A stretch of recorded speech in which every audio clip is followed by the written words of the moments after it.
أعوذ بالله من الشيطان الرجيم. بسم الله الرحمن الرحيم. وصلى الله على النبي الكريم سيدنا محمد وعلى آله وأصحابه وذريته ومن تبع بإحسانه إلى يوم الدين. السلام عليكم ورحمة الله تعالى وبركاته. بندرابي سيلابي مسيبي تدوبي مسيبي جولبي en calmini moni kala inde mum e yettode mum.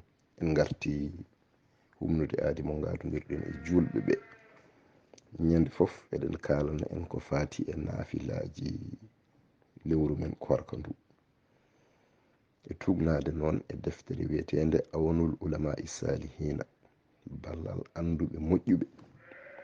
ko kalten hande ko noon tawete ko tongode capanɗe jeenayyi e deftere nde. hande ko ene ñalli 12 ene jufi 13. ene ñalli 12 ene jufi 13.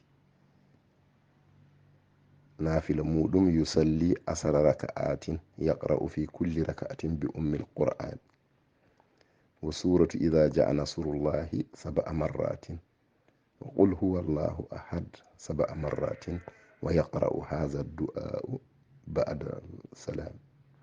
allahumma dahhirni fihi min az-zunubi wal aqzari wa sabbirni ala kainatil aqdari wa waffiqni littuqa wa suhbatil abrari bi aunika ya quwwatal uyun ya qurratal uyunil mashakini.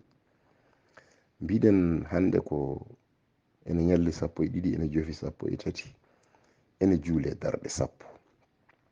darɗe ɗiɗi fof salmine ene jange kala darnde noon fatiha lawol gotol. iza jaa nasrullahi laabi jeeɗiɗi, qul huwa allahu ahad laabi jeeɗiɗi. sa gayni janga duwawu mo kalɗen ɗo o.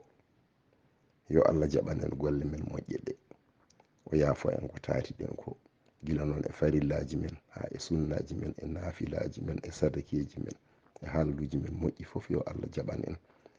yo allah jaɓan en ko puɗɗiɗen horde ko. yo jaɓanoyi en kadi ko jogorɗen horoyde ko.